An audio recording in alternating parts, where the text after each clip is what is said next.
Hey everybody, and thanks for tuning in to the Effort of Community Church weekly podcast. A conversation with our pastors and leaders meant to continue encouraging you to know God, know freedom, know purpose, and make a difference. Hey, welcome everyone to our weekly podcast. We're here again with Pastor Jim Ehrman. Hey people. And I'm Josh Vanderplate, and it is the month of September. How did we get here like that? I'm amazed that we are cruising through the year, and I'm pretty excited about this fall. I don't know if you're excited like I am, but I'm like, yes, fall. There's new things coming. Yeah, I think too. Like I think that we've proven people, because most of our lives run by academic calendars. If you have kids or something, or kids in college, or if you have grandkids in college, September means something. It does. And you add to that the change of weather. There really is something that happens. Now, I'm anxious to see how it plays out amidst the pandemic, because it's almost like we're welcoming this thing as a hopeful change when so much of our circumstance might be similar. Now, are you a pumpkin spice kind of fall guy when it comes? Oh yeah, our family makes fun of how much pumpkin spice latte stuff there is out there. Like, we cannot believe the invasion of pumpkin spice. It's a sin. Yeah, we do a lot of pumpkin spice pancakes and that kind of stuff. I'm not going to hit up Starbucks for a pumpkin spice latte, but I can't afford to. Yeah. Well, we're going to dialogue a little bit about the conclusion of our series that you shared here this past week. And before we do, though, I have a question. Sometimes when our family gathers around the dinner table, we do a conversation called "Would You Rather." Are you familiar with this at all? No. Okay. No. And I think I am. Okay, go. And it's kind of it's meant to be humor. Sometimes it's just funny, like random, strange things. Other times it might be intellectual, and you have to make a choice. And I have an intellectual choice to ask you this morning. And for example, this is like a funny one. But would you rather, Jim, have to hold your tongue with your hand while talking? Yeah. Or keep one hand over your eye to see at all times? Oh, hand over the eye. Oh, okay. Hand over the eye, hands down. So that's an easy one for you. No fun. Yeah. Now maybe this is not. This is the intellectual question. Would you rather? Because you like to read, I presume. Yes. A little bit here and there. I like to listen to books. Oh, okay. Well, then this might be easier than I thought. Good. Would you rather not be able to read or not be able to talk? Oh, goodness, yeah. I would rather not read. Okay. Yeah, because I'm a verbal processor. Right. There's no doubt. And I think that most of the great learning I've done in life is actually doing life across the table with a person. Now, it might have been a book out there that backed it up, but I will always take real-life interaction like this over a book. That's awesome. I happen to think about that because I know you love to process, you love to speak and share. I thought, that's a fun question. That's a great question, yeah. And I might answer the opposite. Really? Because I love solitude and I love the serenity and the quiet. Oh, man. But it would be hard either way. No, people come to my home and they wonder why I don't have more books around. And I'm like, I cleared it out for chairs, for people, for sitting around and chatting it through. Cause I'm like, I got one. That's enough, right? There it is. Well, Jim, this last weekend, you were able to share the final message on our series on what just happened. It was a really powerful time for our whole family and our church family as well. And you dialogued about some deep heart issues, and no pun intended, but you made a lot of room for us to unpack our thoughts and our feelings over the last 6 weeks, touching some of the hot points, both socially, culturally. And I wondered if you could start by sharing maybe just one of the highlights that you had from the last 6 weeks, maybe personally, or something that you shared on that was maybe just one of the most impacting things that you experienced during this series called What Just Happened. Yeah, thank you. Yeah. I would have to say there was a professional highlight in the sense of what it means to be someone here who helps to steward us as a people, what I saw happening in us. And then there was a personal highlight. I was impacted by one of the messages. Yeah. But I would have to say the collective thing was just how available this community is to even having questions suggested to them that they should be thinking about. Yeah. Like, that was another thing that came back, is not everyone thought of asking these 6 questions. We all didn't agree on the 6 questions. But everyone that I ran into, when they heard a question they hadn't even thought of themselves before, they received it as part of their own. Yeah. Like, it's a bit of a beautiful community response. And you know my theory, like, we're rugged individualists here in the West, right? But it's so neat to see a community that, even if question like Galen talking about, hey, what's happening in the world didn't feel like it had direct impact on you, you left it in. Yeah. I saw so many people doing that. There's just this receptivity that I'm touched by. Yeah, I would agree, and I loved the fact that the conversations as they often do, will linger into the week. But this particular series, you could tell that the dialogue that was coming off of the weekend messages just kind of moved into every facet of family life and work life. And let's talk about this more, because this really perplexed me, or this really provoked me to consider it more deeply.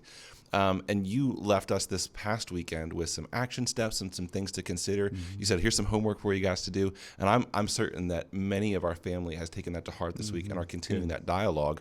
There were 4 things in particular that you shared this week that maybe you could refresh us about, 4 D words about some responses that we have to change. Yeah, and I realize I breezed through my answer too quickly. Just so you know, the message that touched me the most in this series was Wes's unpacking of the 3 types of storms: circumstantial storm, emotional storm, and faith storm.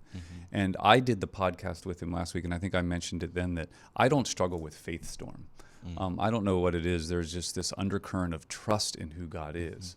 But I struggle with the emotional storm, and it was just really neat for me to unpack some things going on in my own life right now of where my real struggle's at the moment. And so certainly not against circumstantial or faith. It's very much who I am in light of change and difficulty. So, but yeah, when it comes to the 4 Ds, first of all, you might remember if you heard the message. If not, let me just quickly remind you that I believe that we all have responses to change and transitions. And I believe that we have what I would call a shadow side response and in our strength response. So in other words, us at our best or us at our worst. And I just reminded us, like the shadow side response, I covered these 4 Ds of getting disoriented, of getting disengaged, of getting disidentified, and then disenchanted, I think was the 4th. And they're all 4 ways to address change when it comes that aren't the highest. Now, I could unpack them again, but I did want to point out one thing about all 4 of them. All 4 of them are actually rooted in fear.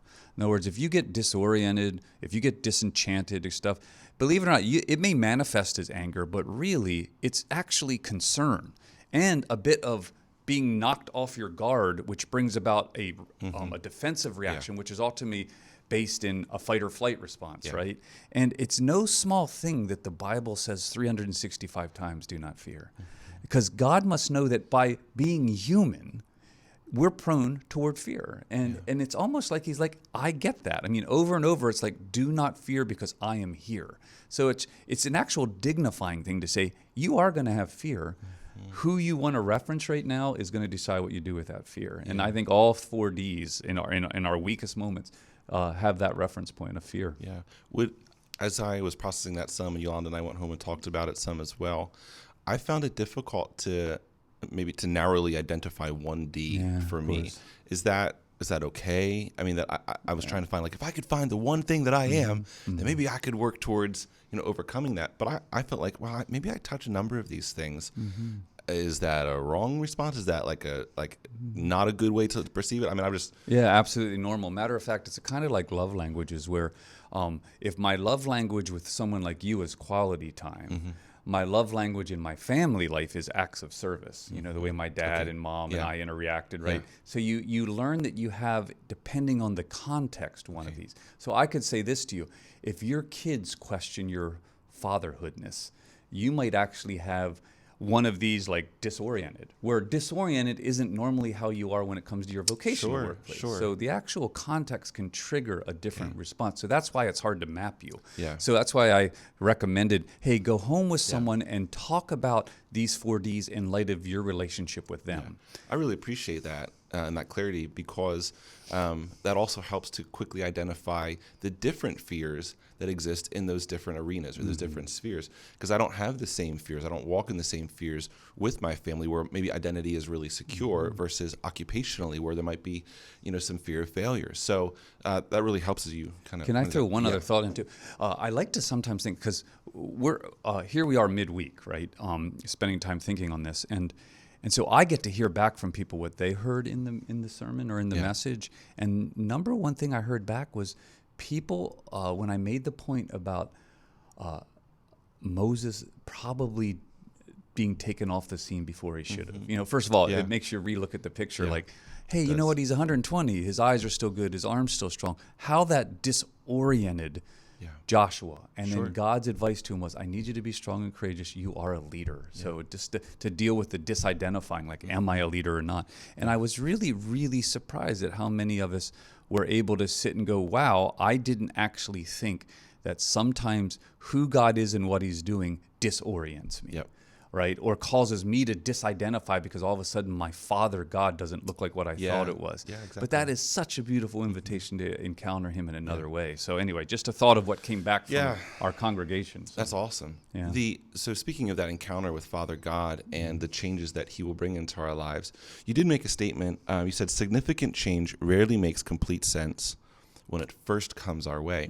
I wondered if you could distinguish for a minute between some types of change, and that there's actually change that I will intentionally pursue in my life, whether that's, hey, I want to change where I live, or relationships, or pursuing a new vocation. Some of those changes are intentional. It seemed like you were speaking specifically to those God interruptions almost in our story that were like, wait a second, I wasn't anticipating this change.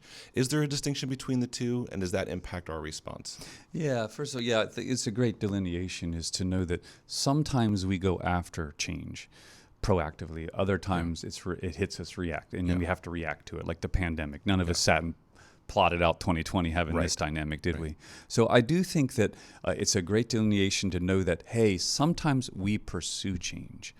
Yet I would like to say this, that even within the pursuit of change or transition or transformation, what we've learned is that it will involve uncomfortability, right? Yeah. And Absolutely. therefore, it will involve a form of insecurity because most change, even the stuff we pursued, at some point, roughly, depends on the kind of change, a couple weeks into it or a couple phases into it, we want to turn back. It's an over and over biblical theme. I remember I spoke about Naomi finally leaving Moab to bring back Ruth with her, and she and Oprah, and when they get halfway back, she wants to go back. Yeah. Or Egypt, we get out of Egypt, then we want to go back. Yep. It's almost as if even when we're proactively seeking change, That's we'll hit a point. Yeah.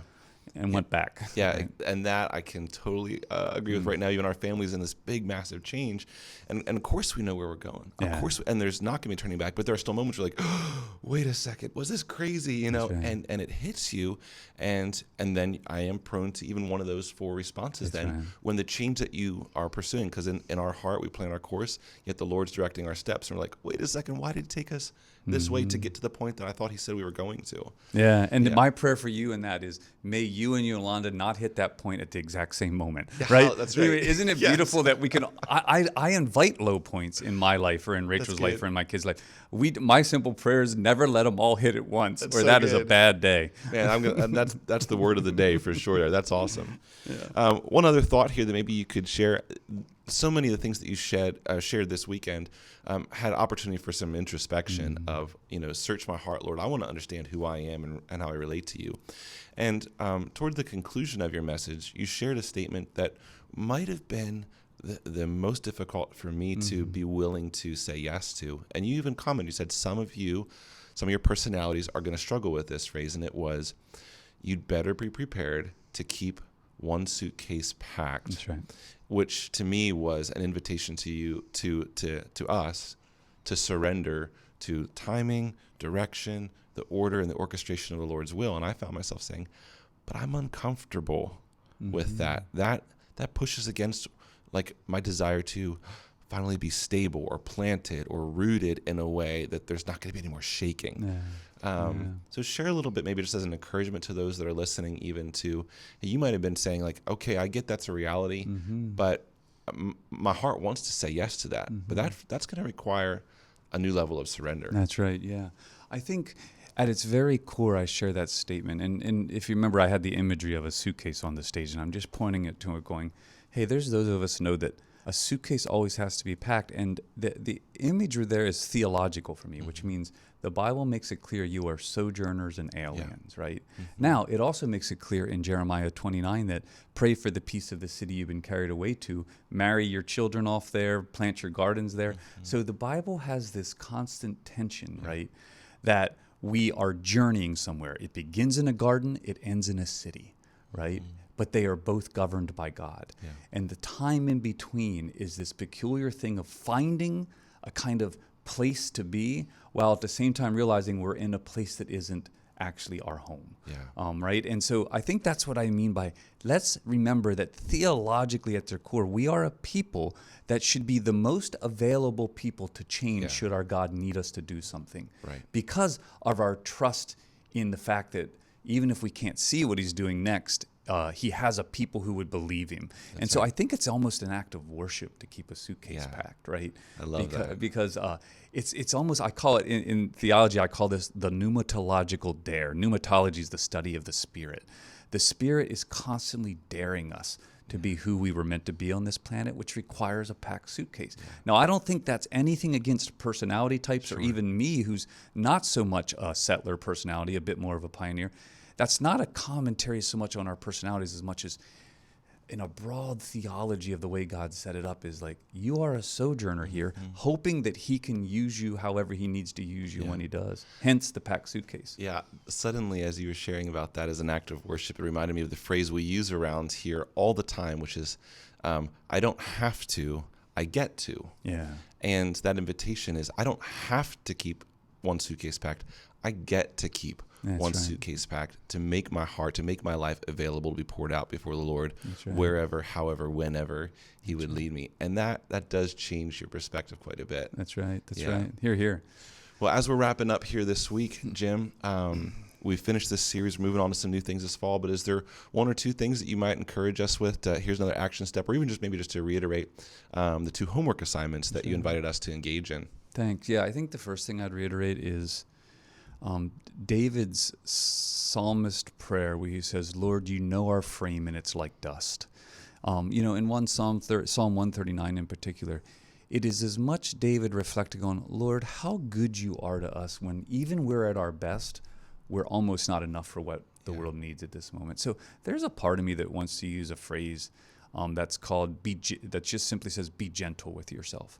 Now, don't get me wrong. I know because we come from the evangelical and pietist backgrounds and holiness backgrounds, like we think one of our great acts of worship is reviewing ourselves for sin, right? Like, is there sin in my life, etc. And I agree with that completely. But I also want to say, amidst the kind of change that we're facing right now in society and all the little fracture lines that come off of it, be gentle with yourself. I mean, I honestly think the Lord is for us and not against us, even amidst some of these responses that we do. So I just would say to us as a church, let's be gentle with ourselves, and we'll trust if there's any sin that the Holy Spirit cranks up the volume to show us that. Because right now, being gentle with ourselves is important. And secondly, I think you need to remind yourself of the spiritual disciplines that carried you through other seasons. Yeah. When you're in difficult seasons like this, particularly when they're protracted, when they start to go on for longer, my devotional life was a little stronger in the first 3 months of the pandemic. And in a sense, you almost relax. I'm going to suggest revisit some of your spiritual disciplines and see if you don't find something new in it. Like meditate, as I shared, the proactive, forward-looking verb that's there is, do not depart from what you've known, meditate and find something new in these times. So those would be some advice. Excellent. Thanks so much for sharing that. Well, we want to say thank you again for journeying with us through this entire series. Thank you, Jim, for leading it, organizing it, for bringing in the others that we're sharing. It was a really special time for our church family and for those of you who hopefully were able to join us online. Good news, Kevin's back. Kevin is on his way to return. We're very excited about that. Jim and I were commenting earlier, his truck was in the parking lot. I felt much better about life pulling in and seeing that red truck. The peace and the joy. It was tangible. It was it's awesome. so clean. It is spotless. So we're excited for what's coming. This coming weekend, we have a baptism celebration. Well over 30 individuals that are getting baptized over the course of the weekend. We hope that you can join us for that. And then 2 weeks later, we're beginning a brand new series called Faith Works. I am really excited about this and looking forward to talking about it more and hoping that many of you can join us. So thank you for being with us online today, and bless you in your week ahead. Great week. Hey, thanks again for joining us today. We hope that you've been encouraged by listening and that you'll join us again next week. You can listen to previous episodes, find additional resources, and of course, learn more about us by visiting effortacommunitychurch.com.